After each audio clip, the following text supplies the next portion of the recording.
শত্রু যদি আমাদেরকে ঘরে দাওয়াত দেয় আমরা কি যাব? একটু জোরে বলি। আমাদের যে রক্ত মাংসের যতগুলোকে মানুষকে আমরা শত্রু মনে করি, তারা যদি ইনভাইট করে আমরা কি যাব? কোনো কিছু যদি আমাদেরকে খেতে দেয় আমরা কি খুশি মনে খাবো? আমাদেরকে যদি কোনো কিছু গিফট করে আমরা কি সহজে গ্রহণ করব? কারণ কি, আমাদের মনের মধ্যে সন্দেহ থাকবে পানিতে, শরবতে, চাতে কোনো বিষ মিশাইলো কিনা। আমাকে যে ঘরের মধ্যে ডাকছে, কোনো ঘরের মধ্যে নিয়ে গিয়ে আমাকে হাত পা বেঁধে কোনো হত্যা করবে কিনা। আমার শত্রু যখন আমাকে এত আদর করে ডাকছে, অতিভক্তি তো চোরের লক্ষণ, নিশ্চয়ই এখানে কোনো একটা জামিলা। তাহলে শত্রু যখন কিছু দেয় আমরা নিতে প্রস্তুত নই, শত্রু যখন কোনো কিছু দেয় আমরা সেটা গ্রহণ করতে প্রস্তুত নই, শত্রু যদি ডাকে আমরা যেতে প্রস্তুত নই। কেন? আমরা শত্রু চিনে ফেলেছি।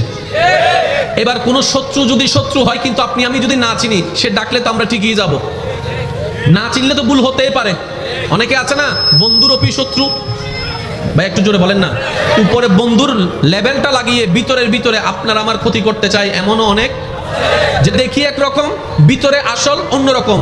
মুখের মধ্যে মিষ্টি মিষ্টি অনেক মধুর কথা, এমন কথা যেটা শুনলে মনে হয় এখন জানি কলিজা কেটে রান্না করে খাওয়াই দিবে, কিন্তু বাস্তবতা হচ্ছে এমন বিষয় যে পিঠে ছুরি মারতে পর্যন্ত 2টা সেকেন্ড দ্বিধা করবে না। উপরে একরকম, ভিতরে একরকম। এমন অনেক মানুষের পাল্লায় আমরা বুঝে না বুঝে অনেক সময় পড়ে যাই, চিনতে না পারার কারণে। দিন শেষে গিয়ে বলি আমরা মানুষ চিনতে ভুল করেছি। একজনকেও বিশ্বাস করার কারণে সবার নামে বদনাম শুরু করে, সবাইকেও বিশ্বাস শুরু করে, একবার ধাক্কা খাওয়ার কারণে, ধোঁকা খাওয়ার কারণে। তাহলে 2 ধরনের শত্রু, একটা প্রকাশ্য যেটা চেনা যায়, আর একটা হচ্ছে উপরের লেভেল বন্ধুর, ভিতরে হচ্ছে শত্রুতা যাকে সহজে চেনা যায় না। তাহলে চেনা শত্রুর কোনো কিছু আমরা কেউ নিব না যদি সুস্থ মস্তিষ্কের হয়। সেজন্য আল্লাহ পাক আগে থেকেই চিনাই দিয়েছেন, হে আমার বান্দারা, শয়তান তোমাদের প্রকাশ্য শত্রু, প্রকাশ্য একটা গোপন।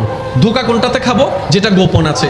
ধোঁকা খাবো না কোনটাতে? যেটা প্রকাশ্য আছে। সেজন্য আল্লাহ তাআলা শয়তানের ব্যাপার বলার সময় ডাইরেক্ট শত্রু বললেও হয়ে যেত, কিন্তু আল্লাহ সেটা বলে নাই, মুবিন বলেছেন, প্রকাশ্য শত্রু, যেন আমরা শয়তানের ধোঁকায় না পড়ি। আল্লাহ তাআলা আগে থেকেই সতর্ক করে দিয়েছেন।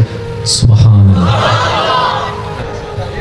যেই নিঃশ্বাসটা বন্ধ হওয়ার সাথে সাথে দেহটা লাশ হয়ে যায়, বস বলে আর কেউ ডাকে না, লাশ বলে, লাশবাহী গাড়ি। লাশটা